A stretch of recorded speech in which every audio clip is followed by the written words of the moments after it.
Halo Sobat Mahasiswa, bertemu kembali dengan saya Kuat Selamat, dosen Politeknik Keuangan Negara STAN. Dan ini adalah seri pembelajaran untuk mata kuliah Manajemen Keuangan. Dan kita masuk pada chapter 4 atau bab 4 tentang analisis keuangan, meningkatkan kinerja perusahaan. Buku yang digunakan adalah buku Financial Management Principles and Applications, karangan Sheridan Titman, Arthur G. Keown, dan John D. Martin.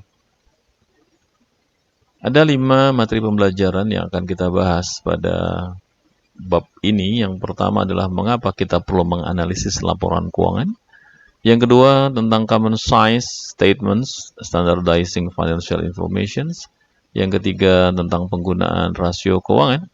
Yang keempat pemilihan pembanding kinerja atau benchmark. Dan yang kelima terakhir tentang keterbatasan analisis rasio. Setelah mempelajari materi ini diharapkan Anda mampu menjelaskan apa saja manfaat dari penganalisisan laporan keuangan suatu perusahaan. Juga Anda mampu menggunakan laporan keuangan common size sebagai alat analisis keuangan. Anda mampu menghitung dan menggunakan berbagai rasio keuangan tersebut secara komprehensif dalam mengevaluasi kinerja suatu perusahaan. Yang keempat, memilih pembanding atau benchmark yang tepat saat mengukur kinerja menggunakan analisis rasio keuangan. Dan yang terakhir, Anda diharapkan juga mampu menjelaskan keterbatasan apa saja yang ada pada analisis rasio keuangan. Mari kita masuk ke materi yang pertama, yaitu tentang mengapa kita perlu menganalisis laporan keuangan. Suatu analisis keuangan internal biasa digunakan oleh perusahaan untuk mengevaluasi kinerja pegawai, juga bisa untuk membandingkan kinerja di antara divisi-divisi yang berbeda yang ada di dalam perusahaan, untuk menyiapkan proyeksi keuangan, dan untuk mengevaluasi kinerja keuangan perusahaan dibandingkan dengan kinerja perusahaan kompetitor. Analisis keuangan eksternal biasanya dilakukan oleh bank atau institusi keuangan lain, juga oleh supplier, oleh agen pemeringkat kredit atau credit rating agencies, oleh para analis profesional dan investor individu. Ini adalah mereka-mereka yang membutuhkan data laporan keuangan perusahaan untuk dilakukan analisis, tentu saja sesuai dengan kebutuhan mereka masing-masing. Bank misalnya digunakan untuk menyetujui atau tidak menyetujui kredit yang diajukan oleh suatu perusahaan. Supplier untuk memastikan apakah perusahaan ketika membeli barang kepada mereka akan mampu untuk membayarkan kembali, kalau membelinya secara kredit, apakah akan mampu membayar kembali pembelian tersebut. Agen pemeringkat kredit biasanya adalah digunakan untuk memberikan peringkat atas satu kinerja perusahaan, bisa juga untuk memberikan peringkat atas saham, obligasi, atau sekuritas lain yang diterbitkan oleh perusahaan. Demikian pula untuk analis profesional, investor individu, nanti kita akan bahas di chapter-chapter berikutnya. Yang kedua, materi yang kedua terkait dengan laporan keuangan common size, standarisasi informasi keuangan.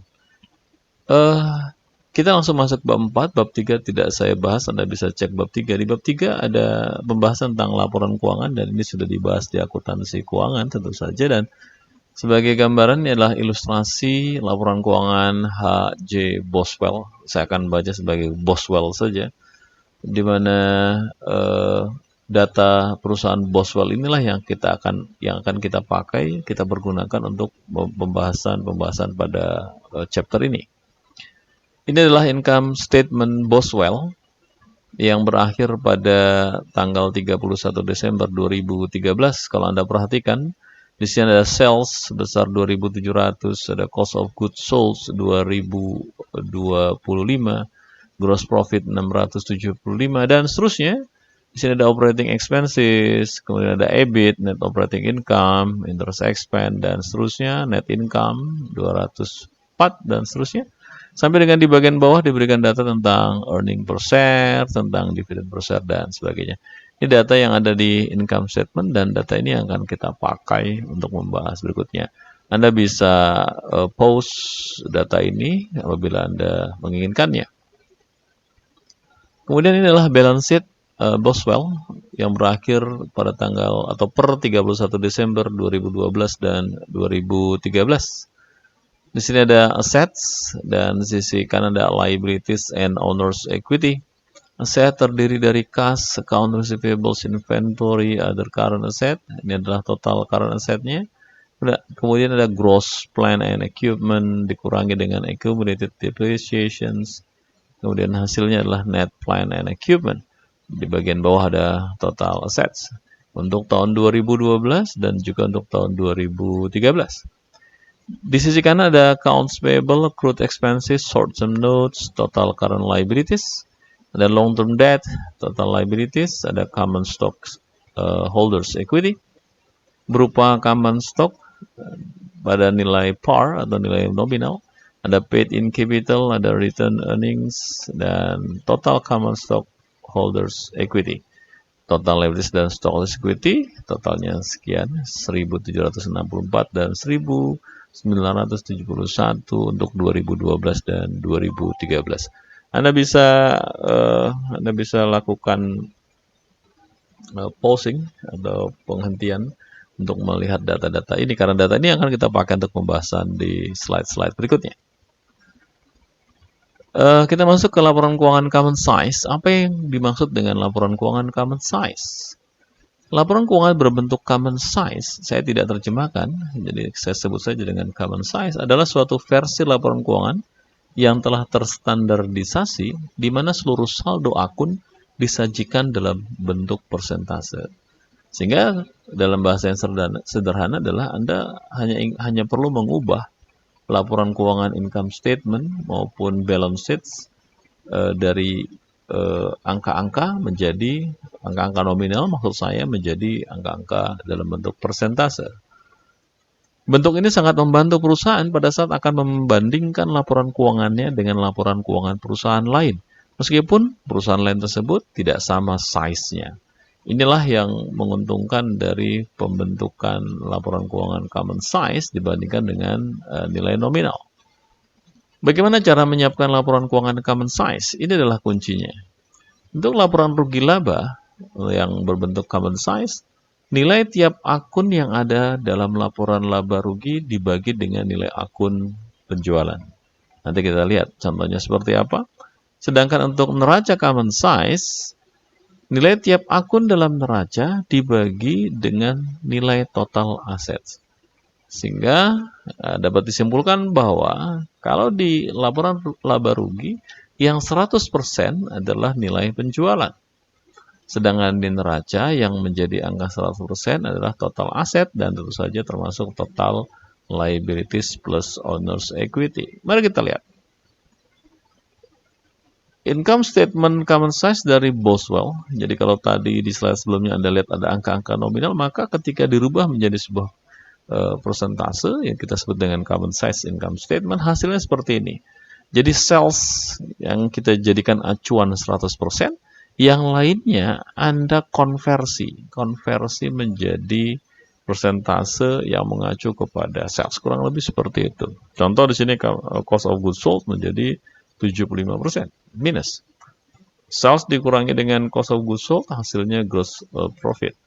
Dan Anda bisa membaca secara sederhana bahwa gross profit Boswell pada tahun 2013 senilai 25% dari sales. Kalau Anda lihat paling bawah, di sini ada net income 7,6%. Berarti Anda bisa simpulkan bahwa net income Boswell tahun 2013 ini sebesar 7,6% dari sales. Kurang lebih seperti itu cara membaca income statement common size. Di tabel 41 dibuat dengan cara membagi nilai tiap akun dalam laporan laba rugi di tabel 31 tadi dengan nilai penjualannya.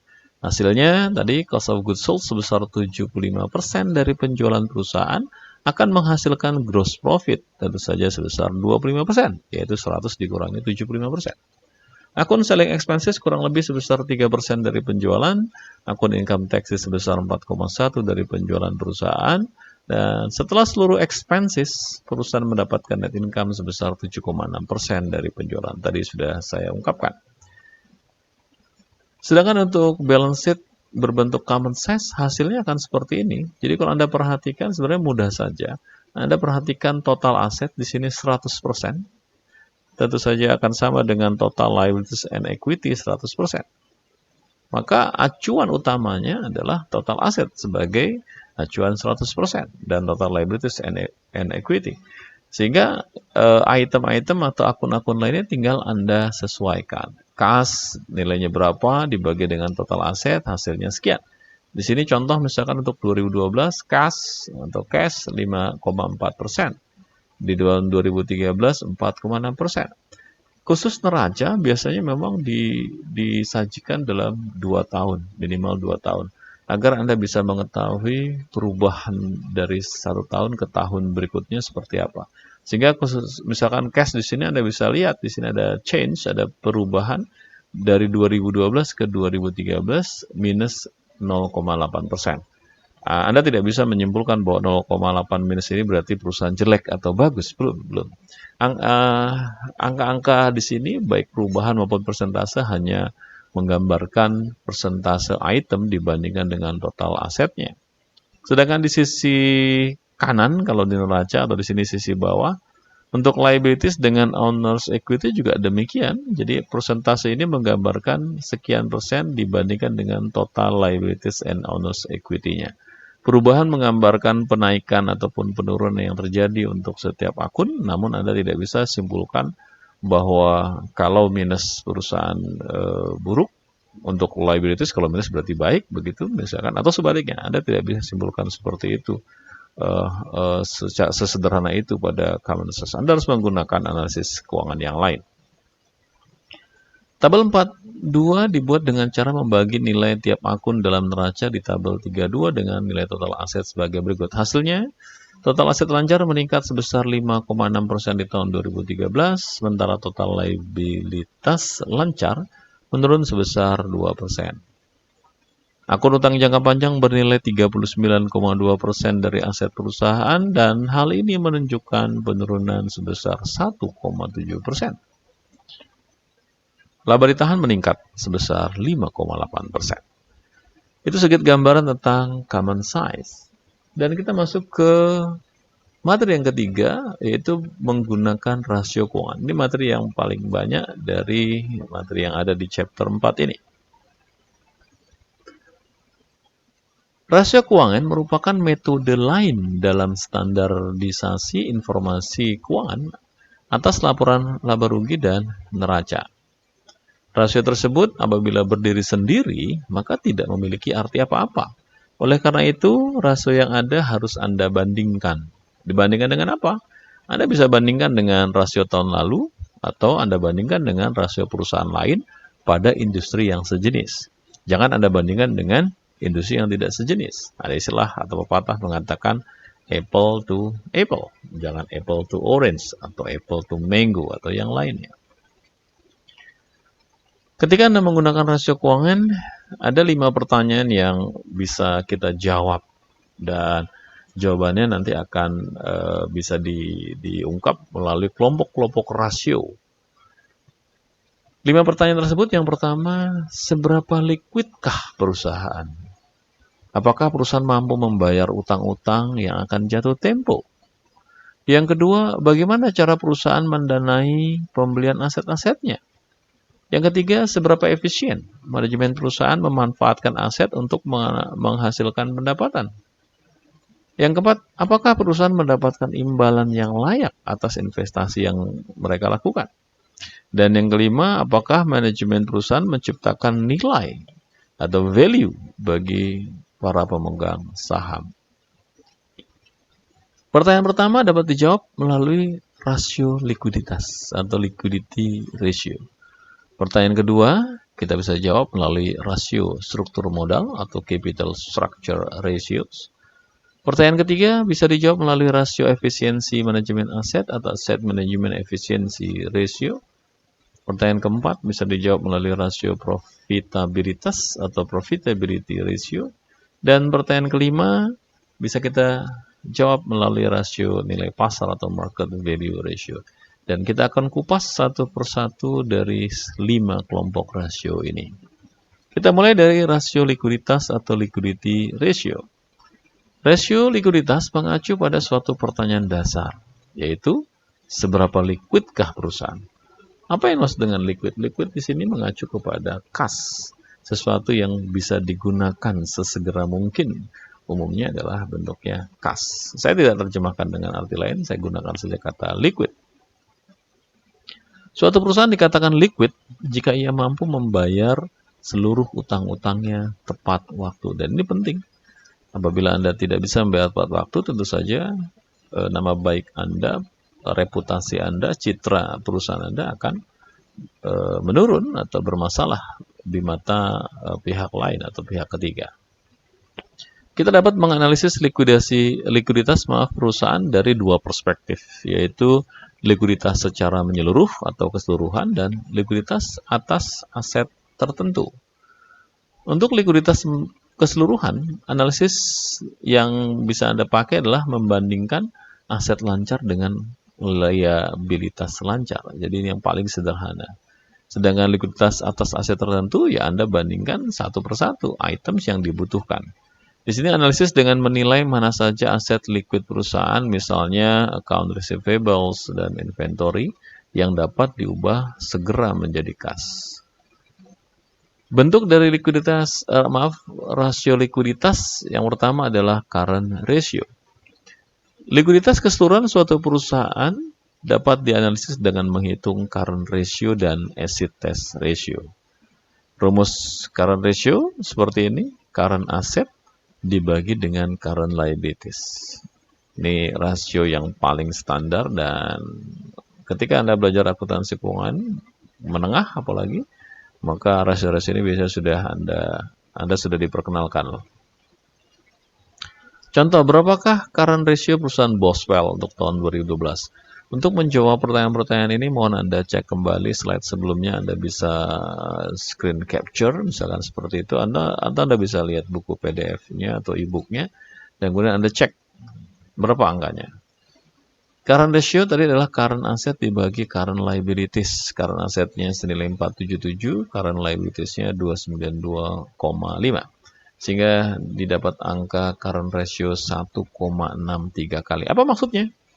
Maksudnya adalah perusahaan memiliki 1,63 dolar dalam aset lancar untuk setiap 1 dolar yang terhutang dalam liabilitas lancar. Atau dengan kata lain, dalam bahasa yang mudah, current aset Anda itu bernilai 1,6 kali dibandingkan hutang lancar Anda atau liabilitas lancar Anda. Apabila seluruh hutang lancar Anda harus dilunasi, Anda masih mampu untuk membayarnya dengan menggunakan current asset. Pertanyaannya adalah apakah seluruh current asset Anda liquid? Nah, maka Anda bisa menjawab tersebut menggunakan acid test ratio atau disebut juga dengan quick ratio. Yaitu dengan cara mengeluarkan inventory dari aset lancar, karena selama ini inventory dipandang sebagai aset yang tidak liquid. Ya, Anda bisa mengajukan argumentasi apakah hanya inventory saja yang dipandang sebagai aset yang tidak liquid di dalam aset lancar. Ya, jawabannya bisa ya, bisa tidak, tergantung jenis perusahaan seperti apa. Namun kita ikuti saja ketentuan yang ada di manajemen keuangan bahwa diasumsikan inventory adalah aset lancar yang tidak liquid.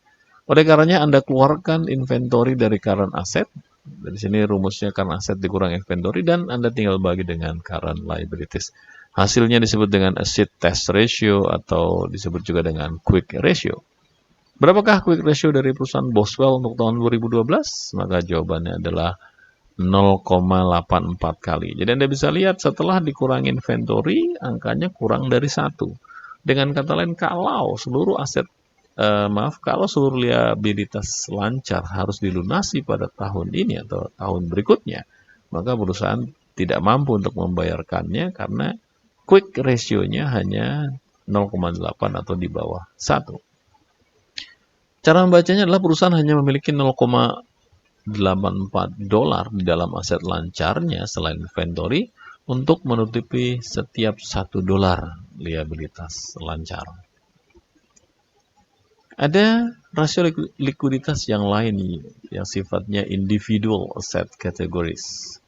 Kita juga dapat mengukur likuiditas perusahaan dengan cara menilai likuiditas account receivables, likuiditas inventories, untuk mengetahui berapa lama perusahaan mampu mengubah piutang dagang dan inventorinya menjadi kas.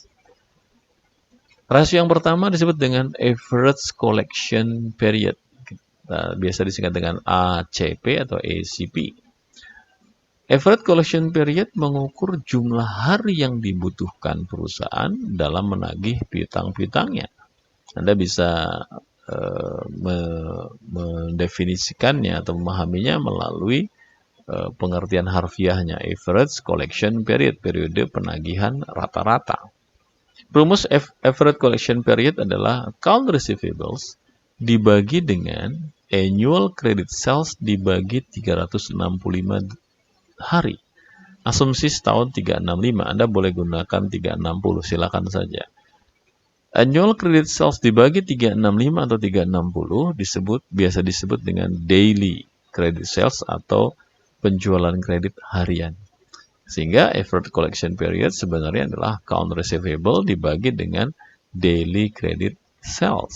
Sekali lagi Anda boleh pakai 365 atau 360. Sertakan rumus kalau Anda mengerjakan. Berapakah average collection period perusahaan Boswell untuk tahun 2012 jika diasumsikan bahwa penjualan kredit tahun tersebut sebesar 2.500 juta dolar?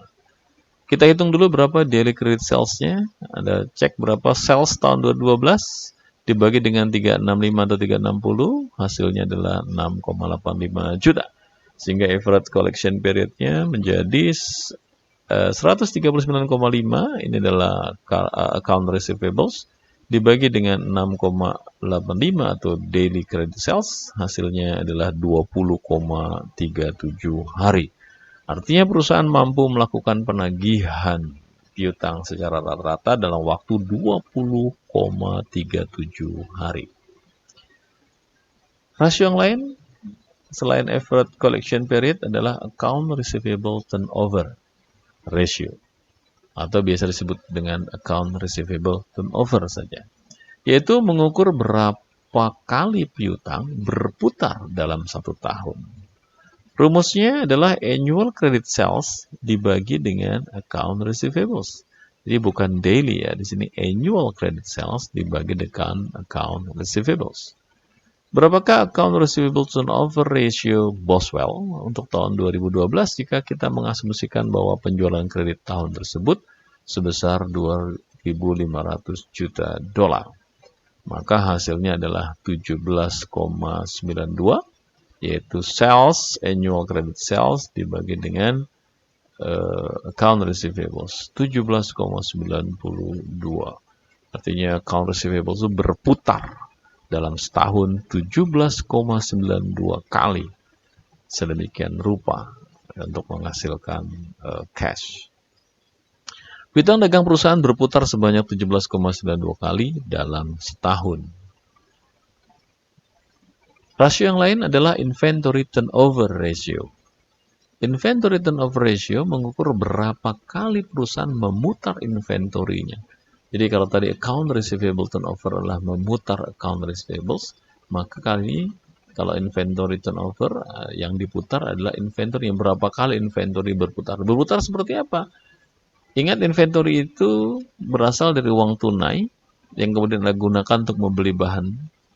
Kalau di perusahaan dagang Anda membeli inventory dan kemudian Anda berusaha menjualnya, bisa tunai bisa kredit. Kalau dia tunai berarti Anda langsung dapat duit, kalau kredit Anda harus tagih terlebih dahulu baru kemudian menjadi uang tunai. Nah, ini disebut dengan inventory turnover. Perputaran inventory yang pendek menggambarkan tingkat likuiditas yang besar. Artinya kalau inventory-nya berputarnya cepat, likuiditasnya juga cepat atau besar. Karena hal ini berarti bahwa inventory perusahaan berubah menjadi kas dengan lebih cepat. Rumus inventory turnover adalah cost of goods sold dibagi dengan inventory. Clue-nya, kalau Anda bicara turnover, clue dari turnover adalah sales. Jadi sales atau cost of sales, nama lain cost of goods sold adalah cost of sales. Ini selalu ada di bagian atas. Berapakah nilai inventory turnover ratio perusahaan Boswell untuk tahun 2012 jika diasumsikan bahwa cost of goods sold-nya sebesar 1.980 juta di tahun 2012. Inventory turnover ratio-nya 1980 dibagi dengan 229,5, hasilnya 8,63 kali. Sehingga dapat disimpulkan bahwa inventory Boswell di tahun 2012 dalam setahun dia berputar 8,6 kali. Perusahaan mampu memutar inventorinya sebanyak 8,63 kali dalam setahun. Rasio yang lain adalah days sales in inventory. Days sales in inventory. Rumusnya 365 atau 360 dibagi dengan inventory turnover ratio. Hasilnya 42,29 hari. Makna dari days sales in inventory adalah perusahaan secara rata-rata memegang inventorinya selama 42 hari. Artinya inventory mengendap di perusahaan selama rata-rata selama 42 hari, baru kemudian keluar dari perusahaan. Dapatkah perusahaan memiliki banyak likuiditas? Ini pertanyaan yang sering ditanyakan oleh banyak pelaku pasar.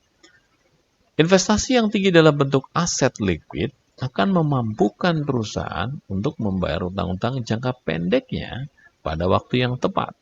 Namun, investasi yang terlalu besar dalam aset liquid juga kurang bagus. Mengingat bahwa aset liquid, contohnya kas, menghasilkan return yang minim. Dilematis memang. Mari kita lihat satu bedah kasus mengevaluasi likuiditas Dell. Anda harus lihat buku literaturnya, karena di sini datanya tidak lengkap, tidak detail maksud saya.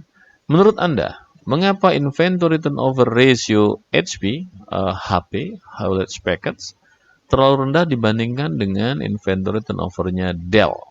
Inilah sesama perusahaan yang bergerak di bidang hardware komputer.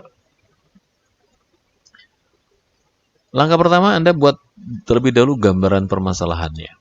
Inventory turnover ratio mengukur berapa banyak jumlah hari suatu item inventory berada di gudang perusahaan sebelum kemudian laku terjual.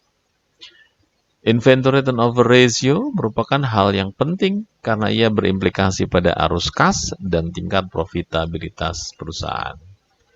Nah, langkah berikutnya Anda tetapkan cara penyelesaian dan kemudian Anda hitung.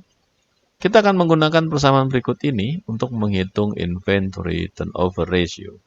Ingat rumusnya adalah cost of goods sold dibagi inventory. Anda ambil datanya untuk HP, hasilnya adalah 13,02. Kesimpulannya, analisisnya, inventory turnover ratio HP mengindikasikan bahwa inventory milik HP yang tetap berada di dalam gudang perusahaan adalah selama 28,3 hari. Angka ini lebih besar dibandingkan dengan milik Dell yang memiliki inventory turnover ratio sebesar 34,37 kali atau berada di gudang hanya selama 10,61 hari. Anda bandingkan antara angka 28,03 dengan 10,61. Jadi dari sini Anda bisa simpulkan bahwa Dell tidak terlalu lama menyimpan inventorinya di gudang dan kemudian mereka mampu menjualnya. Sementara HP membutuhkan waktu yang lebih lama untuk menyimpan inventorinya di gudang sebelum laku terjual. Perbedaan yang signifikan ini harus ditindaklanjuti mengingat kedua perusahaan tersebut berada dalam industri yang sejenis. Sehingga kalau Anda menjadi manajer perusahaan HP, Anda harus berpikir keras. Mengapa Dell mampu memiliki inventory turnover yang lebih pendek dibandingkan perusahaan Anda? Apakah karena laptop Anda tidak menarik atau hal-hal yang lainnya? Ada dua alasan mengapa HP memiliki perputaran inventory yang lebih rendah dibandingkan Dell, yaitu HP atau HP menjual komputer dari persediaan yang dimilikinya, sedangkan Dell membuat komputer berdasarkan pesanan yang diterima. Jadi ini salah satu informasi berharga untuk mengetahui mengapa HP memiliki inventory turnover yang lebih tinggi dari Dell. HP lebih banyak menyimpan komponen inventory di gudang dibandingkan dengan Dell. Baik, kita masuk ke rasio yang kedua, yaitu capital structure ratio. Capital structure mengacu pada cara perusahaan dalam mendanai aset-aset mereka. Capital structure ratio mengarah pada suatu pertanyaan penting, yaitu bagaimanakah perusahaan membiayai pembelian aset-asetnya.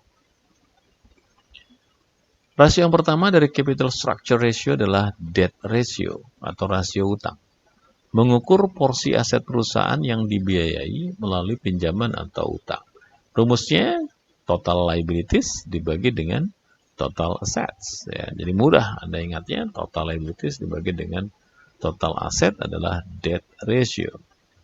Berapakah debt ratio perusahaan Boswell tahun 2012? Kembali Anda cek data laporan keuangan Boswell. Dari data neraca Boswell tahun 2012, Anda bisa mendapatkan nilai debt ratio-nya yaitu sebesar 57,40%. Berasal dari ini, ya, total liabilities dibagi dengan total aset.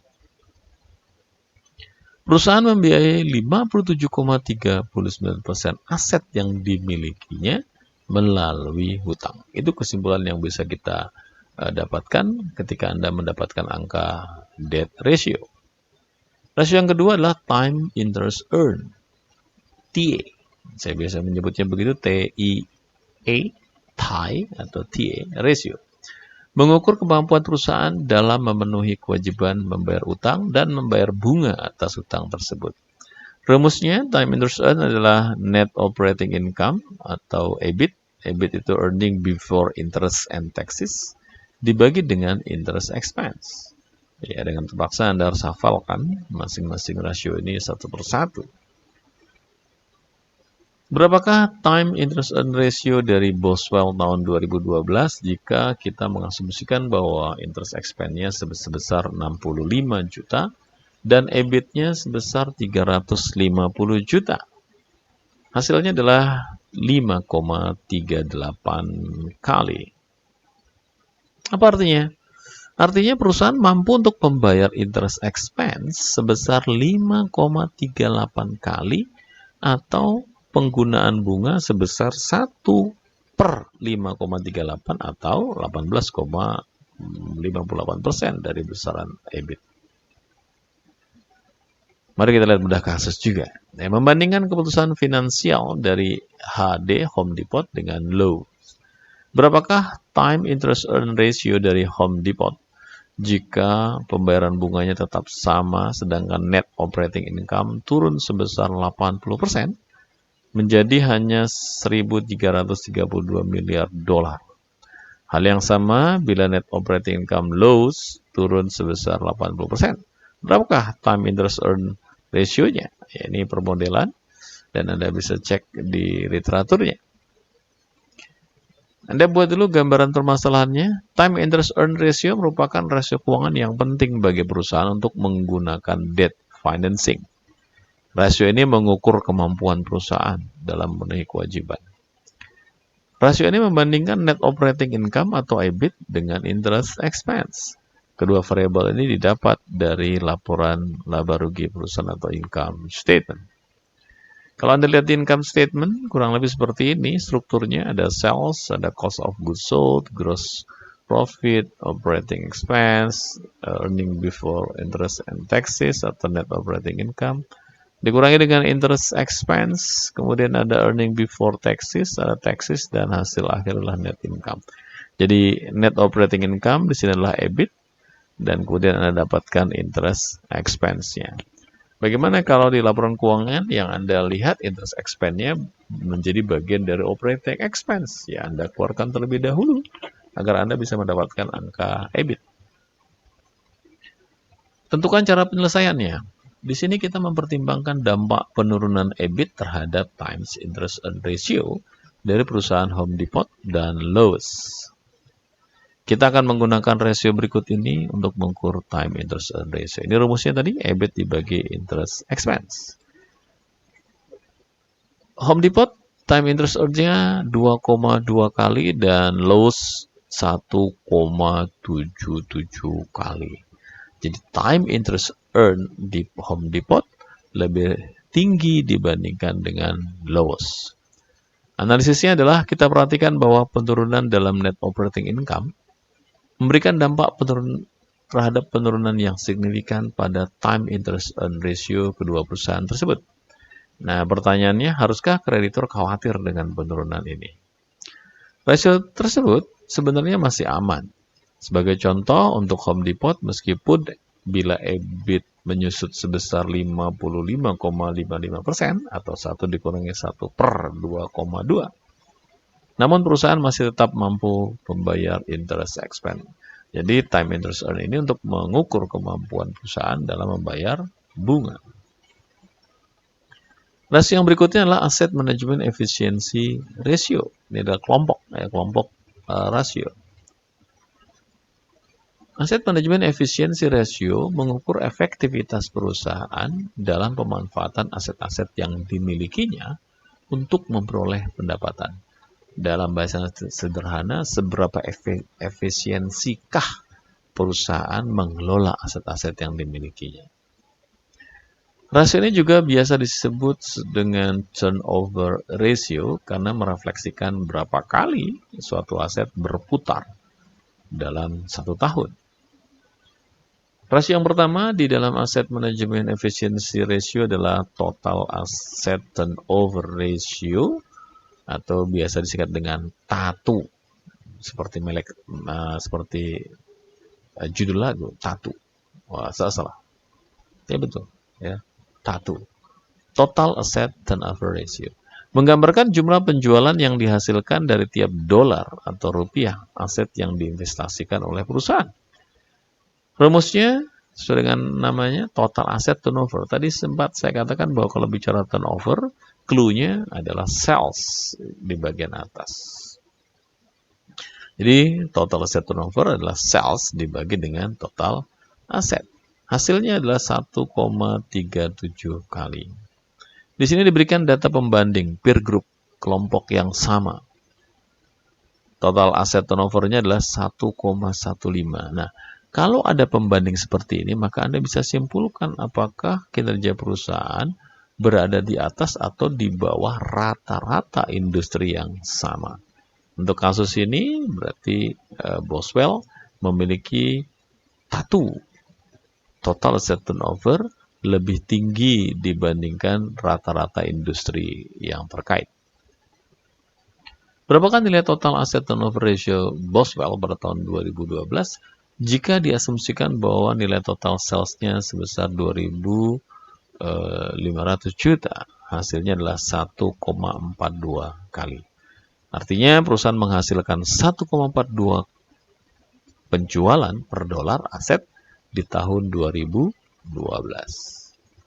Yang kedua adalah Fixed Asset Turnover Ratio, mengukur efisiensi perusahaan dalam pemanfaatan aset tetap. Jadi yang kalau tadi ada total aset, berarti keseluruhan aset. Kali ini di Fixed Asset Turnover hanya bicara aset tetapnya saja. Rumusnya adalah sales dibagi dengan net plant and equipment. Jadi setelah dikurangi akumulasi depresiasi, hasilnya 2,3 kali. Peer group memiliki data 1,75, artinya Boswell masih cukup tinggi dibandingkan dengan peer group. Berapakah Fixed Asset Turnover Ratio Boswell tahun 2012? Jika diasumsikan penjualan sebesar 2.500 selama tahun 2012, hasilnya adalah 1,94 kali. Artinya perusahaan menghasilkan 1,94 dolar per dolar penjualan atas aset tetap yang diinvestasikannya. Dalam bahasa yang sederhana, aset tetap memiliki kontribusi untuk menghasilkan penjualan sebesar 1,94 dolar. Berikut inilah tabel yang merangkum tingkat efisiensi manajemen Boswell dalam memanfaatkan aset-aset yang mereka miliki dalam rangka untuk mendapatkan penghasilan atau pendapatan atau penjualan di tahun 2013. Di sini ada total asset turnover, fixed asset turnover, receivable turnover, inventory turnover yang ada di liquidity ratio tadi dikumpulkan. Boswell, Anda lihat total asset turnover 1,37, peer groupnya 1,1, berarti good, assessmentnya good, assessment nilainya good. Fixed asset turnover 2,03, peer group 1,75, berarti good. Receivable turnover 16,67, peer groupnya 14,6, good. Tetapi inventory turnovernya 5,36, sementara peer groupnya 7, berarti not good atau poor.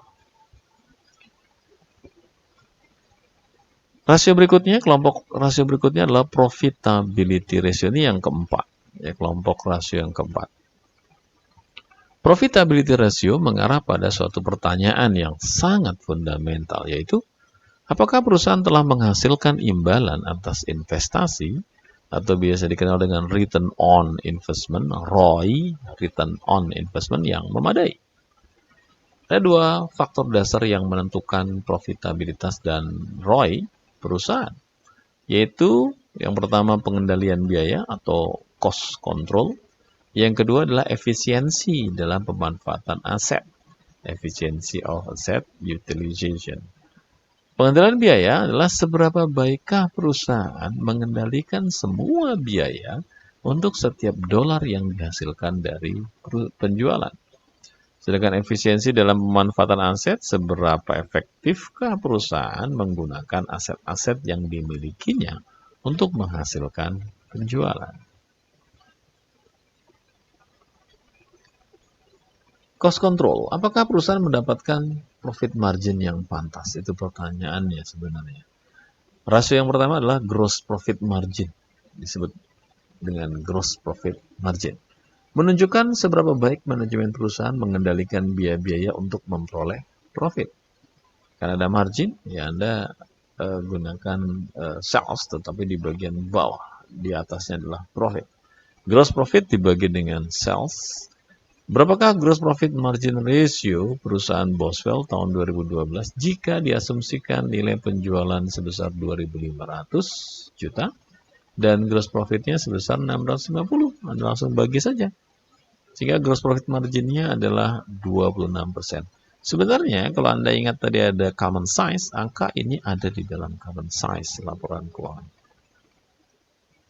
Gross profit margin sebesar 26% artinya atau memiliki makna bahwa perusahaan mengeluarkan 0,74 untuk cost of goods sold sehingga sebesar 0,26 dari tiap penjualan, 26% ini ya angkanya, merupakan keuntungan kotornya.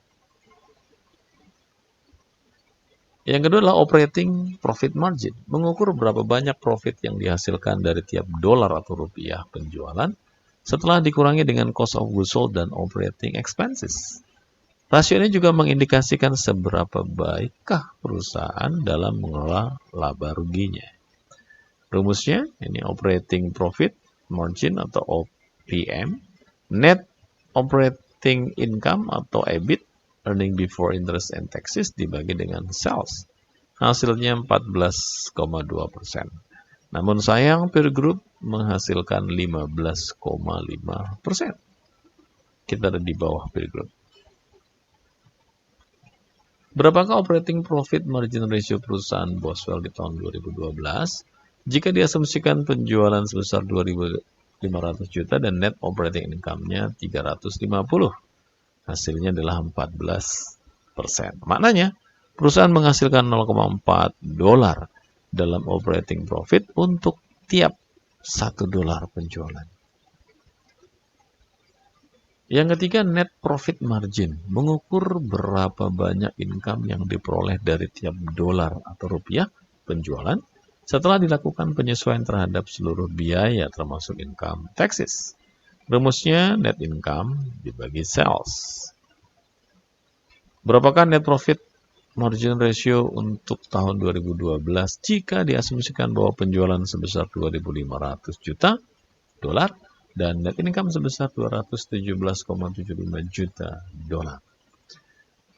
Rumusnya tadi net profit margin adalah net profit dibagi dengan sales. Hasilnya 8,71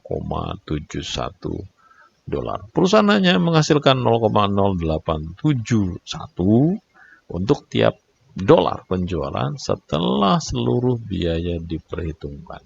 Sekali lagi, margin ratio yang dibahas barusan ada atau tertera pada common size laporan keuangan. Kita masuk ke return on invested capital. Ini rasio yang masih ada di dalam profitability ratio, yaitu operating return on asset, ROA. Adalah ringkasan dari ukuran tingkat profitabilitas operasi perusahaan. Nilai rasio ini turut menentukan tingkat kesuksesan manajemen dalam mengendalikan biaya-biaya dan dalam mengefisiensikan penggunaan aset. Rumusnya, ROA ini adalah net operating income atau EBIT dibagi dengan total aset.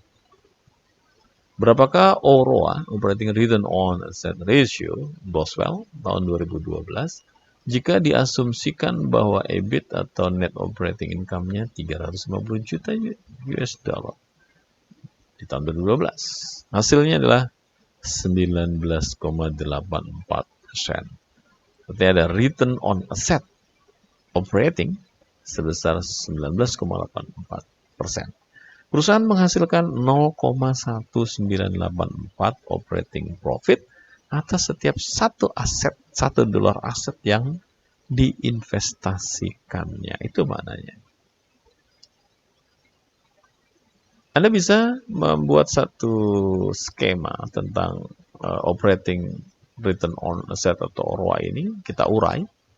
Jadi ROA itu sebenarnya adalah mengkombinasikan antara cost control dengan asset utilization. Inilah fungsi dari profitability ratio. Cost control bisa berupa operating profit margin, OPM. Sedangkan asset utilization salah satunya adalah TATO, total asset turnover atau TATU. Silakan. Kalau di breakdown, operating profit margin ini adalah net operating income atau EBIT dibagi dengan sales. Anda ingat kembali di slide sebelumnya. Sedangkan TATU, total asset turnover, adalah sales dibagi dengan total aset. Di sini ada sales dengan sales, ini bisa dihilangkan. Sehingga hasilnya adalah EBIT atau net operating income dibagi dengan total aset. Jadi kalau dari bawah, dari rumus ini Anda tarik ke atas begitu, ya maka hasilnya sebenarnya bahwa operating return on asset menggambarkan dua aspek, yaitu cost control dan asset utilization. Inilah gambaran secara keseluruhan dari Boswell. Ya, di sini ada panel A decomposing the operating return on asset. Ini rumusnya. Ya. Anda bisa lihat di sini Boswell hasilnya ROA-nya adalah 19,4, sementara peer group hanya 17,8. Artinya Boswell memiliki operating return on asset yang jauh lebih tinggi dibandingkan dengan peer group. Kemudian di sini ada analyzing the determination of total asset turnover, TATU. Ya. Yang tadi cost control, yang di sini adalah asset utilization. Boswell 16,67 untuk annual credit sales dibagi dengan account receivables-nya atau account receivable turnover-nya. Peer group-nya 14,6, good. Inventory turnover 5,8, peer group 7, bad, poor. Sedangkan fixed asset turnover-nya 2,03, peer group-nya 1,75, good. Analisisnya, ROA perusahaan lebih baik daripada peers. OPM perusahaan lebih rendah daripada peers. Dan TATO perusahaan lebih tinggi daripada peers. Rekomendasinya untuk reduce cost, kurangi biaya. Yang kedua untuk kurangi persediaan adalah untuk reduce cost, perusahaan harus mengkaji cost of goods sold dan operating expenses untuk mengetahui ada tidaknya peluang untuk mengurangi biaya. Rekomendasi yang kedua adalah perusahaan harus mengkaji apakah bisa mengurangi jumlah persediaan yang ada pada saat ini. Mari kita lihat bedah kasus evaluasi operating asset return on asset ROA atas kinerja HD, Home Depot, dan Lowe's. Jika Home Depot mampu untuk meningkatkan total asset turnover ratio menjadi 2,5, seraya mempertahankan current operating profit margin-nya, apakah yang akan terjadi pada operating return on asset? Ini pertanyaan menarik. Ya, Anda bisa menjawab pertanyaan ini, tentu saja harus menghafal rasio-rasio yang sudah dibahas sebelumnya. Mari kita lihat. Langkah pertama adalah membuat gambaran permasalahan. Kita tahu bahwa operating return on asset ratio perusahaan ditentukan oleh dua faktor, yaitu cost control dan asset utilization. Fokus kita di sini adalah pada asset utilization. Sini. Ya. Ini rumusnya. Diulang kembali. Kemudian menentukan cara penyelesaiannya, ya Anda harus hafal rumusnya. Kita akan menganalisis dampak dari operating return on asset of improvement terhadap total asset turnover ratio dengan menggunakan persamaan. Sebagai berikut. Total asset turnover dikalikan operating profit margin. ORWA sama dengan total asset turnover kali operating profit margin. Sebelumnya 1,74 dikalikan 9,46% hasilnya 16,46%. Dan saat ini 2,5 kali 9,46% hasilnya menjadi 23,65%. Nah, sehingga analisisnya adalah suatu perbaikan pada total asset turnover ratio akan memberikan dampak menguntungkan bagi operating return on asset Home Depot. Bila Home Depot ingin meningkatkan lagi OROA-nya, maka perusahaan harus fokus pada cost control yang akan membantu memperbaiki net operating profit. Selain ROI dan sebagainya tadi, ada return on equity. Ini rasio yang lain. ROE. Mengukur imbalan atas investasi para pemegang saham biasa. Jadi equity di sini mengacu kepada common equity atau Anda mungkin mengenalnya dengan common stock atau ordinary stock. Jadi net income, rumusnya net income dibagi dengan common equity, maksudnya adalah saham biasa. Berapakah ROI, rasio perusahaan Boswell tahun 2012 jika diasumsikan nilai net income tahun 2012 adalah sebesar $217,75 juta. Hasilnya adalah 28,98%. Artinya pemegang saham akan mendapatkan imbalan sebesar 28,9798 ya, pembulatan atas investasi mereka. Kalau dihitung, meskipun pengembalian kepada para pemegang saham atau imbalan kepada para pemegang saham biasanya berupa dividen. Dividen tidak dibayarkan setiap tahun, tetapi dividen tergantung keputusan dalam rapat umum pemegang saham.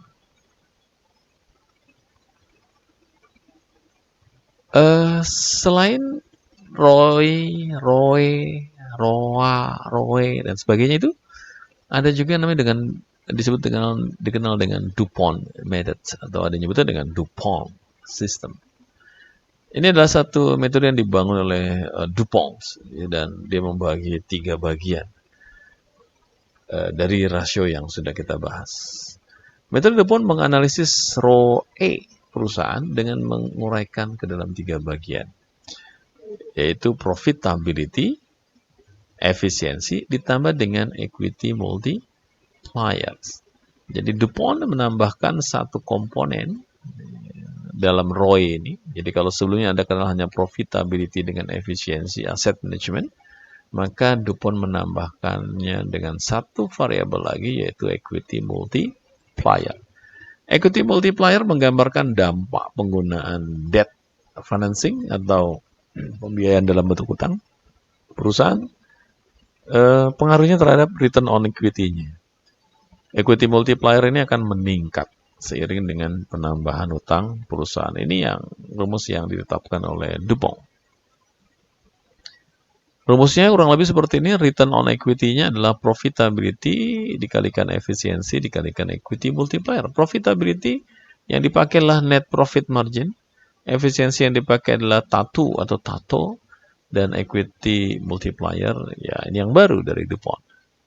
Net profit margin rumusnya net income dibagi sales, total asset turnover adalah sales dibagi dengan total aset, Nah, equity multiplier rumusnya adalah 1 dibagi dengan 1 min debt ratio. Jadi kalau Anda perhatikan, di sini menggabungkan 3 jenis ratio. Ya, meskipun di sini di bagian bawah. Tabel berikut ini menunjukkan mengapa return on equity Boswell lebih tinggi dari peers. Ini persamaannya. Oh ya, equity multiplier dikenal juga dengan istilah financial leverage. Leverage itu artinya pengungkit keuangan. Ini akan dibahas nanti di chapter-chapter yang lain, khusus terkait dengan financial leverage. Untuk Boswell, return on equity menggunakan DuPont system atau DuPont method adalah 22,5%, yang berasal dari net income dibagi sales atau net profit margin 76%, sales dibagi total aset atau TATO 1,37, dan financial leverage-nya adalah 2,16. Peer group-nya rata-rata 18%. Artinya bahwa Boswell memiliki kinerja yang lebih baik dibandingkan dengan grup berdasarkan DuPont method atau DuPont system. DuPont system bisa diurai seperti ini. Nanti Anda bisa screen capture slide ini, Anda pelajari satu persatu. Ini turunannya diurai dari return on equity, di sini ada net profit margin, total asset turnover, ada equity multiplier, net asset adalah net income dibagi sales, dan seterusnya. Turun-turun ke bawah. Inilah gambar umum dari DuPont method. Rasio yang terakhir adalah market value ratio, ini yang kelima. Market value ratio mengarah pada pertanyaan sebagai berikut. Bagaimanakah nilai saham perusahaan di bursa saham? Atau kita nyebutnya bursa efek. Rasio yang pertama adalah price earning ratio atau PE. Ada yang nyebutnya dengan PER, PER, PER. Menggambarkan berapa banyak investor yang saat ini mau membayar sebesar $1 dari earnings, dari pendapatan yang dilaporkan oleh perusahaan. PER, rumusnya adalah market price per share dibagi dengan earning per share. Istilah earning per share ya, istilah yang lazim Anda kenal di akuntansi keuangan. Jadi sekali lagi, PER itu adalah price dibagi dengan earning. Price, market price, jadi price ini mewakili market price, earning diwakili dari earning per share. Begitu cara menghafalkannya. Sehingga PER, price earning ratio, hasilnya adalah untuk Boswell, hasilnya adalah 14,7 kali.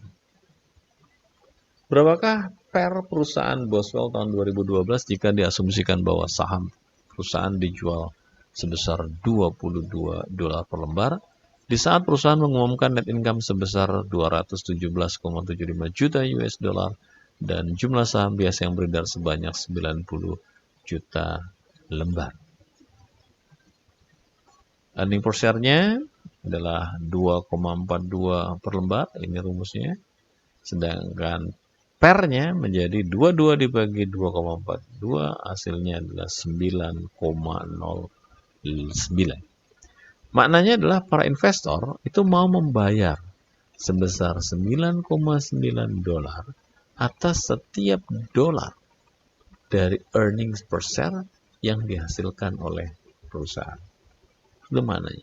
Jadi dari setiap earning per share, dari setiap dolar earning per share yang dihasilkan perusahaan, maka investor berani membayar 9 kali lipatnya atau 9,09 dolar. Luar biasa bukan? Rasio yang kedua adalah market to book ratio, mengukur hubungan antara market value dengan akumulasi investasi dalam ekuitas perusahaan. Market berarti market value to book ratio, book value. Jadi market to book ratio adalah market price per share dibagi dengan book value per share. Market price per share datanya bisa diambil dari pasar. Dan kemudian book value per share adalah common shareholders equity dibagi dengan common share yang outstanding, yang beredar. Hasilnya untuk Boswell, Anda bisa lihat di sini 3,16.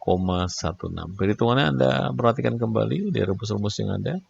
Hasilnya adalah 3,16 dan peer hanya sebesar 2,7 dan Boswell sekali lagi lebih tinggi daripada kelompok industrinya.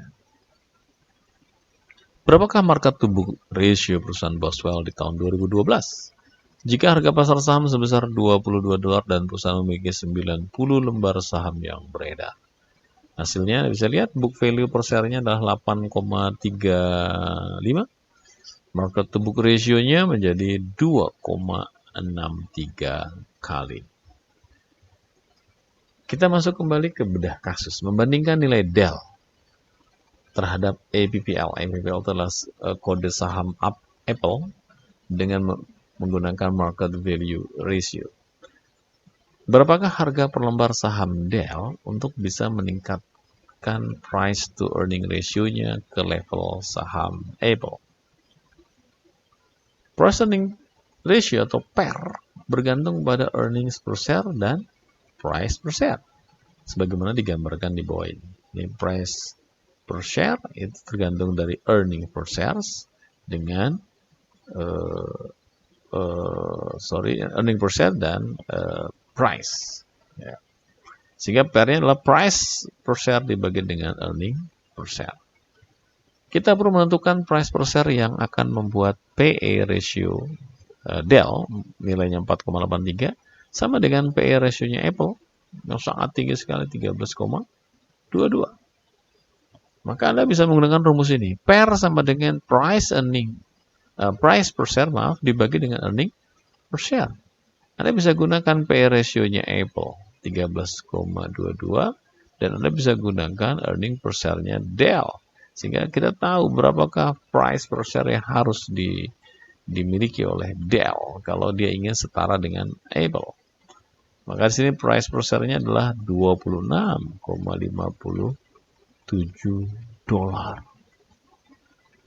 PE ratio membuat kita dapat membandingkan dua buah saham dengan harga yang berbeda melalui standarisasi harga saham dengan earnings. Meskipun perusahaannya berbeda. Apple memiliki PER yang sangat tinggi. Untuk mencapai nilai PE yang sama, maka harga saham Dell harus meningkat dari 9,7 menjadi 26,57. Artinya, kalau Dell ingin bersaing dengan Apple di bursa efek, maka harga saham mereka harus berlipat-lipat, ya hampir 3 kali lipat. Materi berikutnya, kita keluar dari rasio, kita masuk ke benchmark. Memilih suatu pembanding kinerja atau performance benchmark. Terdapat dua jenis pembanding atau benchmark yang biasa dipakai. Yang pertama adalah analisis trend, yang kedua adalah peer group comparison atau pembanding peer group. Tadi sudah ada contoh-contohnya. Trend itu membandingkan laporan keuangan perusahaan dalam satu kurun waktu tertentu atau time series. Datanya data series, data serial waktu. Sedangkan peer group comparisons, pembandingan peer group membandingkan subjek laporan keuangan perusahaan dengan perusahaan peer, pesaing, mitra, dan sebagainya. Mari kita lihat analisis tren. Membandingkan rasio keuangan perusahaan saat ini dengan rasio keuangan masa lalu dapat memberikan suatu gambaran apakah perusahaan mengalami perbaikan ataukah kemunduran dalam suatu periode waktu.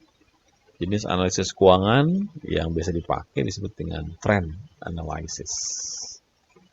Ini contohnya seperti ini. Jadi trend analysis bisa dibuatkan grafiknya.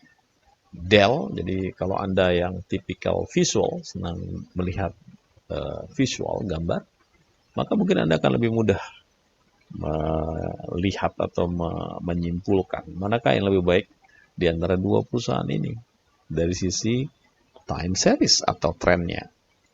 Anda lihat Dell mulai dari angka 10, high brackets di antara 0 sampai 10, dia meningkat tajam, sempat turun tajam, meningkat lagi, cukup tajam, turun lagi tajam, naik sedikit, turun lagi. sedangkan Hewlett Packard cenderung landai. Nah, tinggal pertanyaan kemudian, kalau ditanya manakah yang terbaik, ya tergantung Anda lihat dari sisi apa. Kalau lihat dari sisi keajekannya, HP lebih ajek meskipun dia berada di bawah. Tapi kalau lihat dari performance-nya, Anda bisa memilih Dell yang kita pandang lebih baik, meskipun Dell Anda bisa lihat pernah turun tajam, naik tajam, dan sebagainya. Inilah keunggulan dari tren. Jadi Anda bisa lihat pergerakan kinerja perusahaan dari tahun ke tahun seperti apa. Anda yang suka tantangan, Anda akan pilih Dell karena dia fluktuatif. Sedangkan Anda yang biasa-biasa saja, stagnan, Anda bisa pilih HP, Hewlett Packard. Kelompok peer atau mitra biasanya berisikan perusahaan dari industri yang sejenis atau sama. Rasio keuangan rata-rata suatu industri dapat diperoleh dari sejumlah basis data keuangan dan sumber-sumber yang berasal dari internet. Contohnya Yahoo Finance dan Google Finance. Ini contoh analisis keuangan Gap, perusahaan Gap ya, di tahun 2009 bulan Juni. Ini adalah financial ratio-nya, adalah price earning ratio, market to book ratio, gross margin ratio, net profit margin ratio, operating profit margin ratio, return on equity, debt ratio, current ratio, total asset turnover ratio, inventory turnover ratio. Ini ratio yang baru saja kita bahas. Ada perusahaan Gap namanya, ini angka-angkanya. Dan kemudian Anda bisa lihat industri rata-rata atau rata-rata industri di mana Gap berada, ini angka-angkanya. Sehingga Anda bisa bandingkan. Kalau tidak ada data dari industri sejenis, peer ataupun kelompok peer, maka angka-angka ini tidak bermakna apapun bagi Gap. Gap tidak bisa mengatakan bahwa saya bagus, saya jelek, karena tidak ada pembandingnya. Itulah mengapa kita butuhkan benchmark. Benchmark bisa Anda bandingkan dengan diri Anda sendiri, melihat kinerja masa lalu, atau Anda bisa lihat dari pesaing atau kelompok industri yang ada. Sehingga Anda baru bisa menyimpulkan apakah kinerja Anda, performance Anda itu bagus atau tidak. Anda bandingkan satu persatu. Materi terakhir adalah keterbatasan analisis ratio. Tentu saja ada keterbatasan di dalam melakukan penganalisisan keuangan perusahaan melalui analisis ratio. Yang pertama yaitu mendapatkan data industri pembanding itu tidak gampang, tidak mudah, sulit, apalagi di Indonesia. Yang kedua, data peer group atau rata-rata industri yang dipublish tidak selalu menggambarkan perusahaan yang dianalisis. Biasanya ada data yang korup, ada data yang hilang, dan tidak sesuai, dan sebagainya. Yang ketiga, suatu rata-rata industri tidak selalu merupakan target atau acuan yang diharapkan. Yang keempat, praktek akuntansi bisa berbeda jauh di antara berbagai perusahaan, meskipun memiliki standar akuntansi yang sudah ditetapkan. Yang kelima, banyak perusahaan musiman yang berubah-ubah kegiatan operasionalnya.